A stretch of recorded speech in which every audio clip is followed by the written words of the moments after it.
நிறைய செய்திகள் சொல்லியிருக்கிறார். இது வந்த பிறகு நிதானம் இல்லை, நிம்மதி இல்லை அப்படின்னு தொடங்கினார். குற்றங்கள் பெருகுகிறது. சைபர் கிரைம்னு ஒரு தனியாக விங்கே வந்தாச்சு.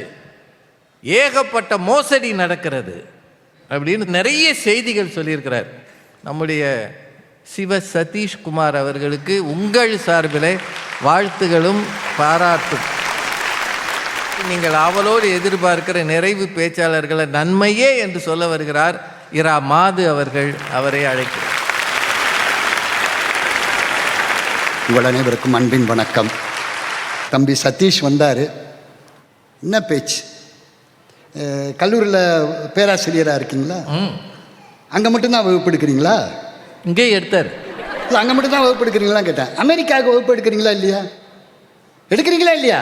நீங்கள் மிரட்டுறீங்க. ஆஸ்திரேலியாவுக்கு வகுப்பு எடுக்கிறீங்களே, கனடாவுக்கு வகுப்பு எடுக்கிறீங்களே, தினம் அங்கே போகிறீங்களா? அத்தனை சமூக ஊடகத்தின் மூலமாக வகுப்படுத்திட்டு உட்கார்ந்துருக்கிறாரு. அதில் லட்ச லட்சமாக சம்பாதிக்கிறாரு. இன்கம் டேக்ஸை கட்டுறதில்லை. ஏற்கனவே அவங்க எல்லா வீட்டுக்கும் போயிட்டு இருக்காங்க. இது வேற. இவர் உலகம் பூரா போவாராம். இவர் வீட்டில் இருக்கிறவங்க மட்டும் வீட்டுக்குள்ளேயே இருக்கணுமா? இதில் இன்னொன்று இவருக்கு என்ன கேட்குறாரு? என்ன கேள்வி கேட்டீங்க? சமைப்பது எப்படி? அப்படி கேட்டிருந்தா கரெக்டுன்னு சொல்லலாம். இவர் என்ன கேட்டாராம்? நெருப்பில்லாமல் சமைப்பது எப்படி? கேள்வியே தப்பு. அப்புறம் பதில் சொல்லும்போது அது வேற என்ன சொல்லுவோம்? வீடு விட பிச்சை எடுன்னு சொல்லுவோம். கேள்வியை ஒழுங்கா கேளுங்கய்யா. கேள்வியை தப்பா கேட்டுவிட்டு நெருப்பு இல்லாமல் சமைச்சிருவீங்கள. அடுத்தது எங்கள் ஐயா செல்ஃபி எடுத்ததை பற்றி சொன்னார்.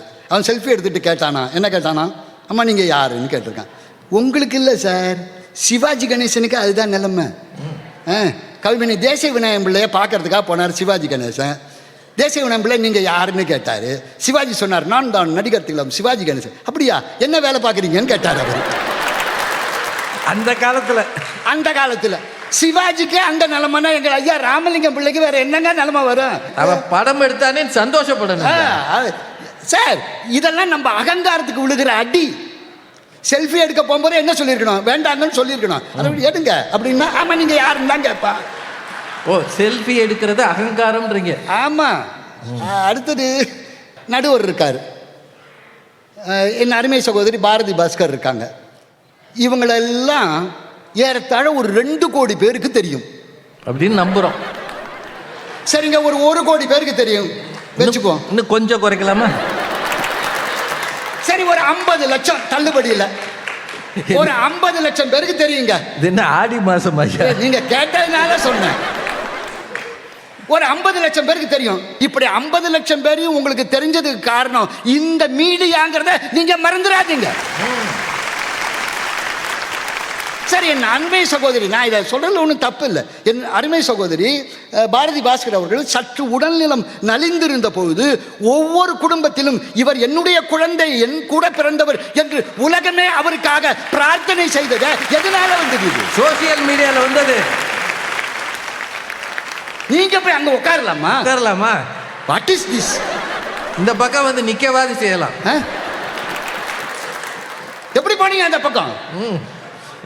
இதில் இதுக்கெல்லாம் காரணம் செல்ஃபோன். உங்கள் 3 பேரும் செல்ஃபோனை கொடுத்துருங்க, எங்ககிட்ட கொடுத்துருங்க, கொண்டாப்பா.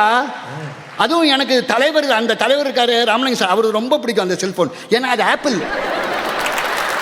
உலகத்திலே காஸ்ட்லி செல்ஃபோன் வச்சிருக்கிறாரு அவரு. கொடுங்கிறேன். அவர் அமெரிக்காவில் வாங்கினது. ஓ, அது வேற. ஒன்று நல்ல ஞாபகம் வச்சுங்க. இந்த பட்டிமண்டபத்தில் நடுவர் மட்டும் தீமைதான்னு தீர்ப்பு சொன்னாரு. அவர் செல்ஃபோன் அவுட்டு. உலகத்தில் இப்படி மிரட்டுறவங்கள நான் இங்கே தான் பார்க்குறேன்.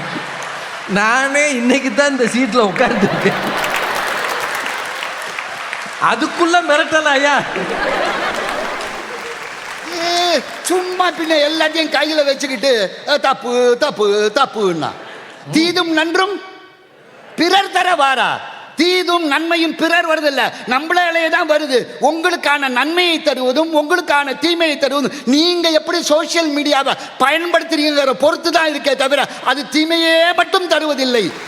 ஞாபகம் வச்சுங்க சார். குழந்தை எங்கேயோ அமெரிக்காவில் இருக்கான் சார். பார்க்க முடியலன்னு தவிக்கிறாங்க சார். வீடியோ கால் வருது சார், எல்லாரையும் பார்த்து மகிழறோமே. நடக்குமா ஒரு காலத்தில்? இது நடந்ததுண்டா? அவ்வளவையும் சார், ட்ரெயின் எங்கே புறப்படுது, எங்கே நிற்குது, எந்த நிமிஷத்தில் வரும், எப்போ போகும்னு அத்தனையும் காட்டுவது எது சார்? புலவர் வண்டி தம்பி இன்னைக்கு சென்னைக்கு போனோம், ராத்திரி போனோமா இல்லையா? பஸ்ஸுக்கு நீங்கள் பஸ் ஸ்டாண்டில் போய் டிக்கெட் புக் பண்ணீங்களோ? கையில் இருக்கிற ஃபோன் எடுத்தா டக்க டக்க டக்கு புக் பண்ணிட்டால் டிக்கெட்டா? இதுக்கு மட்டும் வேணும் நாங்கள், இதுக்கு மட்டும் நாங்கள் வேணும். எங்கே இருந்தே புறப்பட்டு வந்தீங்க? நான் நிறைவாக இப்படி சொல்கிறேன் சார், மசால் வடை 2 சாப்பிட்டா நல்லது, 20 சாப்பிட்டா அது மசால் வடை தப்பா, சாப்பிட்டவன் தப்பா? சாப்பிட்டவன் தப்பு தானே. அது மாதிரி நீங்கள் இதை பயன்படுத்துறது எப்படின்னு தெரிஞ்சு பயன்படுத்துங்க. தெரிந்து பயன்படுத்தினால் அது உங்களுக்கு நன்மை, தெரியாமல் பயன்படுத்தினால், தெரிந்தும் தெரியாமலும் பயன்படுத்தினால் அது தீமையை தரும். நன்மையும் தீமையும் நம் கையில். ஆனால் முழுக்க முழுக்க நம்மை உயர்நிலைக்கு கொண்டு செல்வது இன்றைய நேரத்தில் சமூக ஊடகங்கள் நமக்கு நன்மையே தருகின்றன. அனைவருக்கும் நன்றி, வணக்கம். மழை பெஞ்சு ஓஞ்ச மாதிரி இருக்கு. போற போக்கில் என்னையும் மிரட்டிட்டாரு. நீங்க மட்டும் மாத்தி தீர்ப்பு சொன்னீங்கன்னா உங்க போனையும் எடுத்துட்டு போயிருவேன். முந்தி பேசுறவங்களை மடக்கிறது மட்டும் இல்லை, அடுத்து பேச வர்றவங்களையும் மடக்கிட்டார். திருமதி பாரதி பாஸ்கர் அவர்களே மிரண்டு உட்கார்ந்துருக்கிறாங்க. தீமையே திருமதி பாரதி பாஸ்கர் அவர்கள். உங்கள் அத்தனை பேருக்கும் இனிய தமிழ் புத்தாண்டு நல்வாழ்த்துக்கள், என்னுடைய மிக பணிவான வணக்கங்கள். நடுவர் அவர்களே, நன்மைன்னு பேச வந்த மாது அண்ணா தீமையா பேசியிருக்கார். இந்த பாருங்க, இந்த பிள்ளைய பாருங்க, பச்சை பிள்ளை. அவர் அமெரிக்காவில் இருக்கிற பிள்ளைங்களுக்கு பாடம் நடத்துறாரு, ஆஸ்திரேலியாவில் இருக்கிற பிள்ளைங்களுக்கு பாடம் நடத்த. உங்களுக்கு ஏன் சார் போறாம சார்? ஒரு பச்சை பிள்ளை வந்து பேசினா நல்லா பேசின தம்பின்னு தட்டி கொடுக்காம இவ்வளவு வன்மத்தை கக்குகிறார் என்றால் மாது அண்ணா நிறைய சோசியல் மீடியாவை பார்த்துக்கிட்டே இருக்காருன்னு அர்த்தம். அதுலயே இருக்காரு. ஆமாம். அதில் எனக்கு ரொம்ப தமாஷ் என்னென்னா, எங்களுக்கெல்லாம் எவ்வளோ ஃபாலோயர்ஸ் இருக்காருன்னு மாது அண்ணா சொன்னார். 2 கோடி இந்த ஏழை எடுக்கிற மாதிரி, அப்புறம் 1 கோடி, அப்புறம் 50 லட்சம். நடுவர் இன்னும் 4 கேள்வி கேட்டிருந்தா 5000க்கு வந்திருக்காரு. எங்க நிலைமைய பாருங்க. மாது அண்ணா சொல்றாரு, எனக்கு உடல்நல குறைவு ஏற்பட்ட போது தமிழ் மக்கள் எல்லா இடங்களிலிருந்தும் எனக்காக பிரார்த்தனை செய்தார்கள். அந்த நன்றியை என் வாழ்நாளில் நான் மறக்கவே மாட்டேன். ஆனால் அவர்களுக்கு பாரதி பாஸ்கர் என்கின்றவரை தெரிந்தது எப்படி? நான் சன் டிவியில் வந்து பாப்பையா சாரினுடைய தலைமையில் பேசியதாலே தவிர நான் சோசியல் மீடியாவில் இருந்தவளாக அவர்களுக்கு அறிமுகமாகவில்லை. அது வேற மீடியா, இது வேற மீடியா. அவர்களுக்கு முன்னாடி பேசிய அனுகிரகா ரொம்ப நல்லா பேசினாங்க. ஆனால் எனக்கு சிலதெல்லாம் புரியல. புல் அப்படின்னு போட்டால் புலவர் வராரா? என்னம்மா சொல்ல வரீங்க? புல்லுன்னு போட்டால் எதுமா வரும்?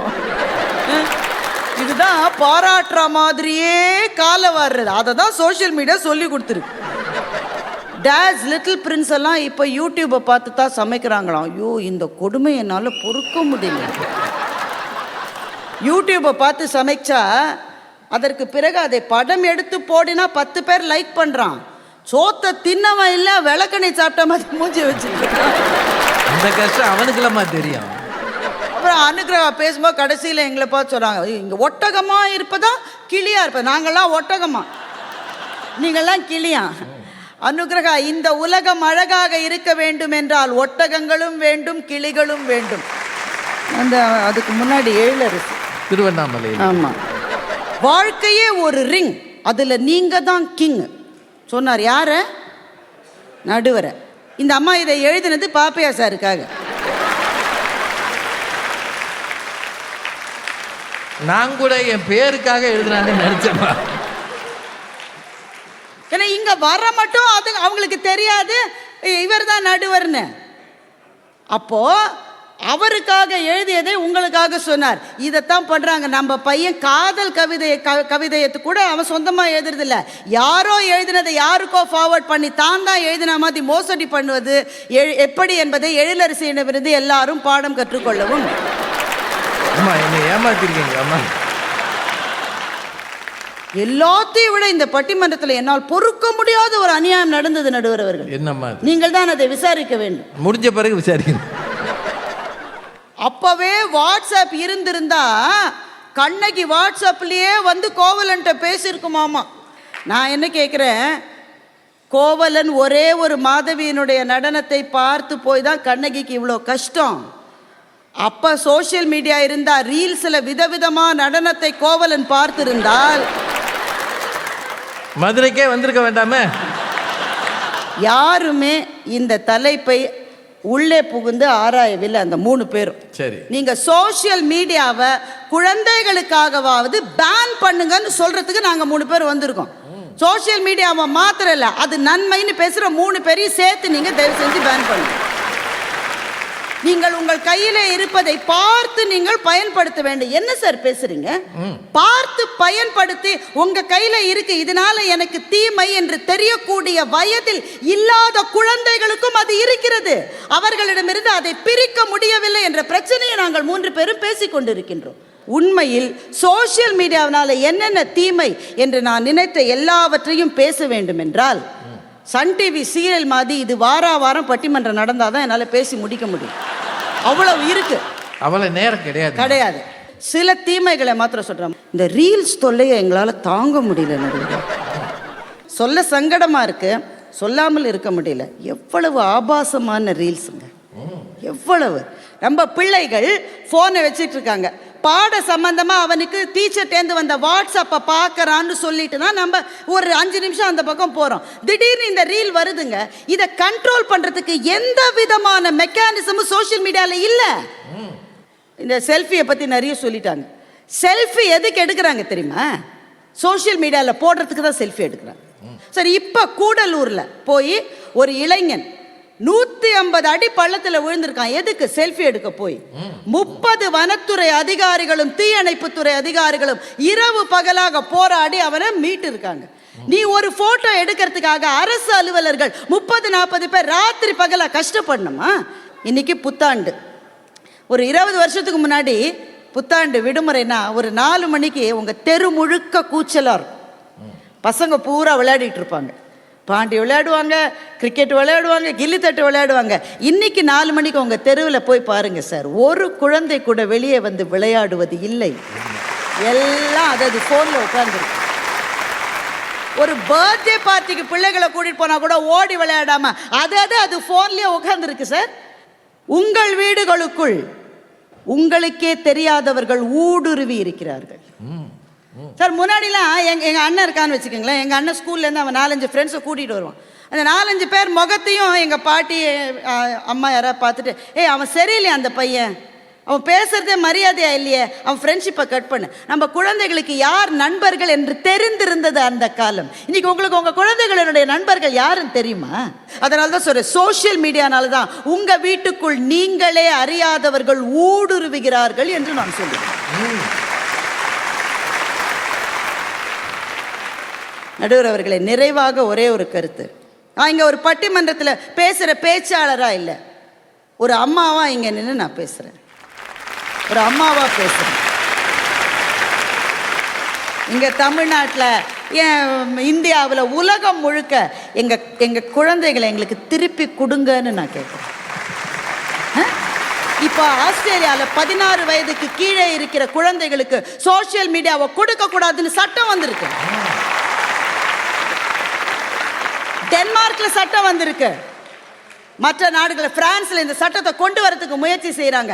எல்லா நாட்டிலையும் இது வரணும்னு ஒரு அம்மாவாக இங்கே நின்று நான் கேட்கின்றேன். எனவே சோஷியல் மீடியா இல்லாத ஒரு பொற்காலத்துக்கு நாம் திரும்பி போனால் நம் குடும்ப உறவுகள் இன்னமும் வலுப்பெறும். இந்த புத்தாண்டு நன்னாளில் நாம எவ்வளவோ கேட்க வேண்டியிருக்கு. போர் நிக்கணும்னு கேட்கணும், எவ்வளவோ நம்ம கேட்கறது இருக்கு. எல்லாத்துக்கும் மேல நாம கேட்க வேண்டிய விஷயம், எங்க குழந்தைகளை காப்பாத்தி எங்க கிட்ட திருப்பி கொடுங்கன்னு நாம கேட்கணும்.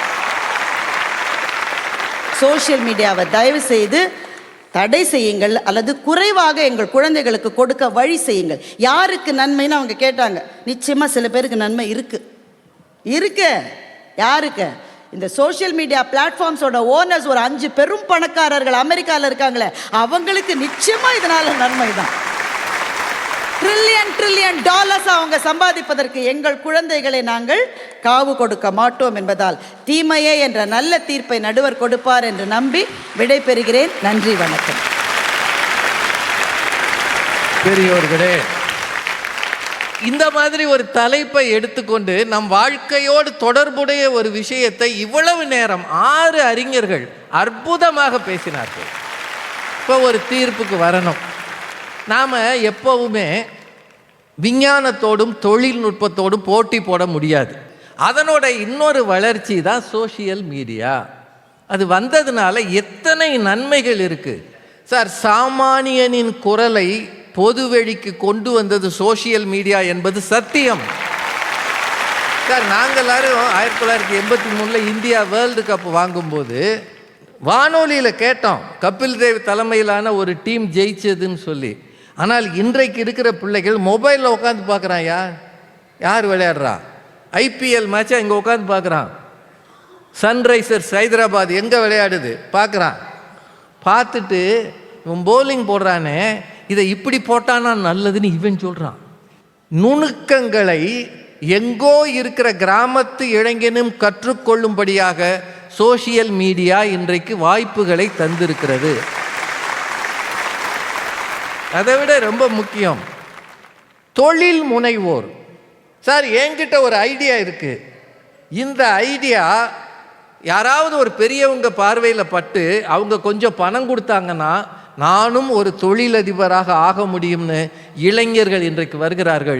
கைகட்டி சேவகம் செய்வதல்ல, நான் 100 பேருக்கு வேலை தருகிற முதலாளியாக ஆக முடியும் என்று தங்கள் எண்ணங்களை வெளிப்படுத்த சோஷியல் மீடியா உதவுகிறது. பெரும் பணக்காரர்கள் இன்வெஸ்ட் பண்ண தயாராக இருக்கிறார். எல்லாத்தையும் விடுங்க. இயற்கை பேரிடர் வரும்போது, புயல், மழை, கடும் வெள்ளம், ஏதாவது நிலநடுக்கம், இதெல்லாம் வரும்போது மக்களை போய் சந்திக்கவும் அவர்களை காப்பாற்றவும் சோஷியல் மீடியா மிகவும் உதவுகிறது. அதனால நன்மைன்னே சொல்லிடலாமா? நீங்கள் தாங்க சொல்லணும். இவ்வளோ நேரம் கேட்டீங்களே, 2-3 விஷயங்களை சொல்லி நிறைவு செய்யலாம். 1, எந்த ஒரு அறிவியல் கண்டுபிடிப்பும் நமக்கு நிம்மதியை தரணும், மன ஒருமையை தரணும், மன பதட்டத்தை குறைக்கணும். இது சோஷியல் மீடியா வந்த பிறகு இருக்கிறதா? நீங்களே கேட்டுக்கங்க. பதட்டம் பெருகி இருக்கிறது, நிம்மதி குறைந்திருக்கிறது. சோஷியல் மீடியாவில் மாட்டிக்கொண்டு தங்கள் வாழ்க்கையை இழக்கிற இளம் பிள்ளைகள் இன்றைக்கு பெருகி இருக்கிறார்கள். இது உண்மையா இல்லையா? சார், அவன் வாட்ஸ்அப்பில் ஒரு மெசேஜ் அனுப்புகிறான் சார், நீங்கள் ஒன்றுமே செய்ய வேணாம், அதை ஓப்பன் பண்ணிங்கன்னா உங்கள் அக்கௌண்ட் காணா போயிடும். வெறுமனை ஓப்பன் பண்ணான். எவ்வளோ பெரிய கொடுமையா! அதை விட கொடுமையா, புதிதாக திருமணமான கணவனும் மனைவியும் கூட அருகில் உட்கார்ந்து முகத்தை பார்த்து பேசுவது குறைந்திருக்கிறது. காரணம், சமூக ஊடகங்களில் மூழ்கி இருக்கிறார்கள். அதான் உண்மை. இந்த ஃபேக் ஐடியில் எல்லாரும் திட்டுறாங்க, அது உண்மைதான். நிறைய திட்டு வாங்கியிருக்கு. அது உங்கள் அப்பா, அவங்க அப்பா, அவங்க அப்பா, இல்லையே யாருன்னு கேட்டால் உங்களை பல பேருக்கு தெரியாது. ஆனால் திட்டுறான் பாருங்க, அவனுக்கு உங்கள் பரம்பரையே தெரியும். ஆமையா, உங்கள் பரம்பரையில் யார் யார் இருந்தாங்களோ அவ்வளவு பேரையும் கூப்பிட்டு வச்சு மானாங்கனியாக திட்டுவாங்க. சார், ஒரு கருத்து உங்களுக்கு உடன்பாடு இல்லை என்றால், அல்லது ஒருவர் மீது உங்களுக்கு கோபம் இருக்கிறது என்றால், நாகரிகமாக என்னையா நீயெல்லாம் இப்படி பண்ணுறேன்னு சொல்லலாம் தானே. அத்தனை பேரையுமா திட்டுறது? இந்த கல்ச்சர் சோஷியல் மீடியாவில் பெருவாரியாக இருக்கிறது. இதற்கு யாரும் தப்பிக்க முடியாது. பெரிய பதவியில் இருக்கிறவங்கலேருந்து சாதாரண மனிதர்கள் வரை மனித வக்கரங்களை வெளியிடுகிற ஒரு இடமாக பல நேரங்களில் சோஷியல் மீடியா இருக்கிறது. அதான் உண்மை. ஸ்டீவ் ஜாப்ஸ்னு ஒருத்தர் இருந்தார். அவர் தான் ஆப்பிள் நிறுவனத்தின் அதிகாரியாக தலைவராக இருந்தார். அவர் இதை பற்றி படித்தீங்கன்னா 12 வயது வரை தன் பிள்ளைகளுக்கு அவர் ஆப்பிள் நிறுவனத்தின் ஃபோன், ஐபேட் எதையுமே கொடுக்கலன்னு அவர் சொல்கிறார். ஆப்பிள் நிறுவனம் அவ்வளவு இடத்துல பரவி இருக்கு, உலகமே அதில் தான் பேசுது. ஆனால் அவர் பிள்ளைகளுக்கு அவர் கொடுக்கல. அப்படின்னா இதில் ஏதோ ஒரு விஷம் இருக்கிறது என்று அறிஞர்கள் உணர்ந்திருக்கிறார். அதான் உண்மை. நிறைவாக பாரதி மேடம் சொன்ன ஒரு வரி, நீங்கள் மீண்டும் எங்கள் பிள்ளைகளை, எங்கள் குழந்தைகளை திருப்பி தாருங்கள். இழந்து விட்டால் திரும்ப வராதது குழந்தமை. அந்த குழந்தமைன்றது இருக்குல்ல, நல்லது கெட்டது அறியாது, அதுக்கு விகற்பமாக பேச தெரியாது, விகற்பமாக பார்க்க தெரியாது. இந்த சோஷியல் மீடியாவில் பல தளங்கள் ஆபாச எண்ணத்தை விதைக்கிறது அந்த பிள்ளைகள் நெஞ்சில். பிள்ளைகளை மீட்டெடுக்கிற ஒரு பணியை பெற்றோராகிய நீங்கள் செய்தே ஆக வேண்டும் என்றால் உங்கள் பிள்ளைகள் கையில் சோஷியல் மீடியா தளங்கள் பரவாது இருக்க உதவ வேண்டும். எல்லா அறிவியல் கண்டுபிடிப்புகளிலும் நன்மையும் இருக்கும், தீமையும் இருக்கும். ஆனால் இந்த சோஷியல் மீடியாவில் நம்ம வீட்டுக்குள்ளே நமக்கே தெரியாமல் ஒருத்தன் வந்து உட்காந்துருக்காயா, அவனுக்கு கட்டுப்பட்டு உங்கள் பிள்ளைகள், உங்கள் கணவர், உங்கள் மனைவி, ஏன் உங்கள் குடும்பமே இயங்குகிறது என்றால் அது நல்லதா கெட்டதா?